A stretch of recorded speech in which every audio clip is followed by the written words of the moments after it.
It's not Friday. Is it Monday over there or what? So, Tomas, I know there's a lot of developments. Can we just kind of start with the big drop that came out on the CNMI governor's Facebook page about the NMI on the ground now has 20,000 COVID-19 test kits. And we're seeing in the comments, I mean, everybody and their Nino is commenting, how did they get 20,000 and we're only getting 400? So I guess we could get to that later. I'm just going to say, how are they, you guys? These are rapid test kits. Where did they come from? Yeah, can we get you guys as Connect or something? Yes, and so wanted to provide some details. I'm, of course, going to be looking into this the entire rest of the day, if not the rest of the week. But the governor posted earlier this morning a video of him last night, April 13 at 11 p.m. at the Saipan airport waiting for test kits. He says that they've been working on it for 3 weeks. And as you said, Chris and Sabrina, as it's being reported, 20,000 test kits on board arrived last night. I got a chance to chat with the hospital CEO, Esther Munya. She says that they came in from South Korea. She also adds that they'll be used for identifying, surveilling, and containing any cases. She says the FDA-approved equipment will have same priority requirements as what CDC provides. She says that the test kits are the same shipment sent to the U.S. And after looking up some national reports, it was reported about 4 days ago and recently this morning by CNN that South Korea is sending 600,000 to 750,000 test kits to the United States. And so I'm not sure if this is part of that shipment, but it did come from South Korea. And so for the national shipment, FEMA, an agency within the U.S. Department of Homeland Security, awarded contracts to manufacturers in South Korea. And so you can see that the timeline matches up for the delivery that happened last night here on Saipan. And just one more time, this is FDA approved, right? That's what you said? I asked the CEO, Esther Munya, if they're U.S. FDA approved, and she says that they're approved by the equivalent of the FDA in Korea. And she points out that these are the same test kits that are being sent to the continental U.S. Okay.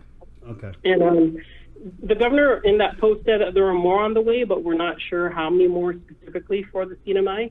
The governor says he reiterates his gratefulness to the COVID-19 task force here, but also says that his goal since day one has been to test everyone 100%. He ends his message with saying that more are on the way and that everyone should stay home. So this is some enlightening news for the community, and definitely people I think might be breathing just a little easier this morning hearing that there's these test kits already here and more on its way, according to the governor's office. Can you just rewind this? These are rapid test kits. You guys you have the capability in the CNMI to run these these tests? So we're still waiting on more information. One of the questions I submitted to the press secretary this morning, he said that they're going to be releasing more details later today. I asked him, 20,000 test kits, what does one test kit entail? Does that mean that is it the rapid testing? Is it not? You still need to send it to Guam. We know that it's a large number, and they said they're expecting more, and we want to know exactly what this means and what these test kits are capable of doing. And as national media reporting, more are coming from South Korea to the U.S., which I assume would include the territories, since we did receive that shipment last night. All right. Yeah, well, there's a little bit of hating going on here on Guam, Tomas. I just got to be honest with you. People are just like, how did they do that? But, did it have anything to do with your governor's close relationship with President Donald Trump? I don't know. I'm going to assume that there's going to be a little bit of that information in whatever official release they give out in terms of when the request was put in.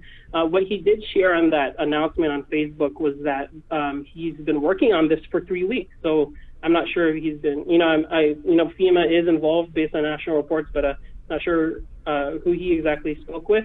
I think it's worth mentioning, though, that also as of yesterday, I got an update that 7 specimens were planned to be collected yesterday, and so and they got a few negative results over the weekend from the pending cases, and so wanted to provide that update because I know folks saw that the last release was around last weekend, and they were wondering what happened to the pending cases. So more specimens being collected, and the results they got over the weekend were negative for some of them.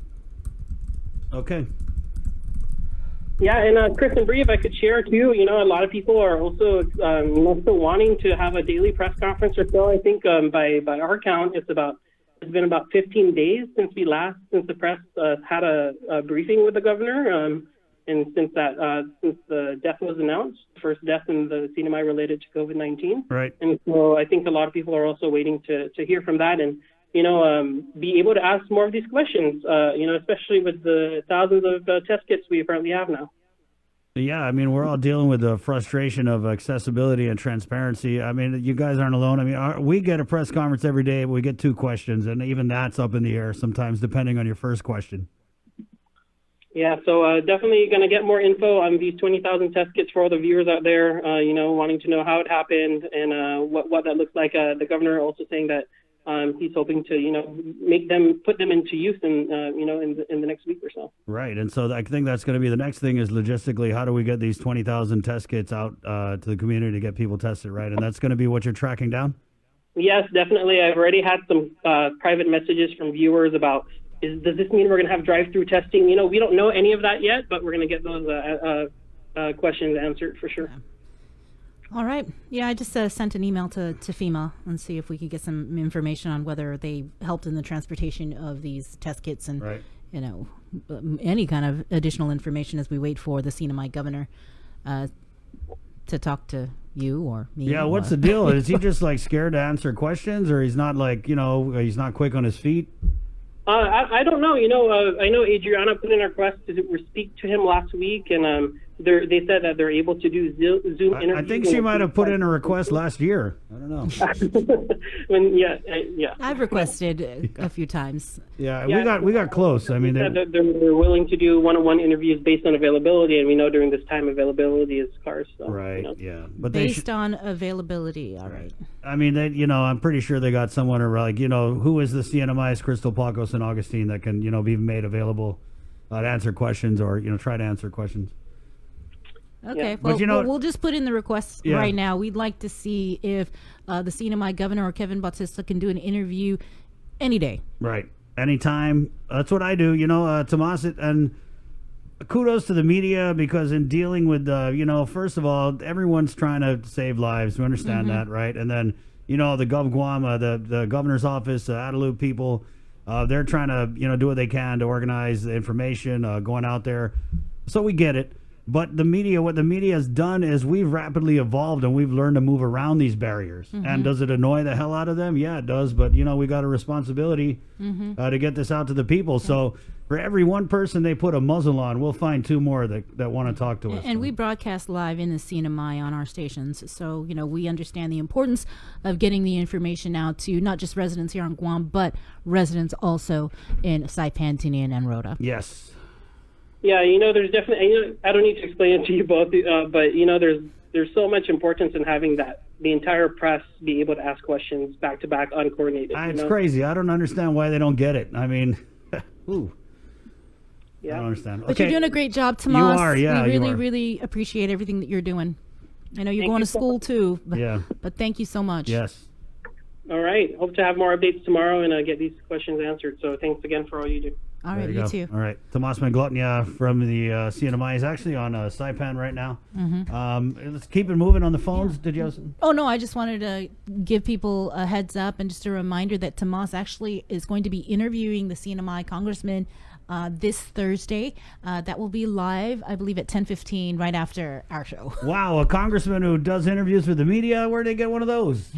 What the? 9:30. Let's go over back to the phones where we have from the Bureau of Budget Management and Research. He is the numbers money man, Lester Carlson. Good morning, Lester.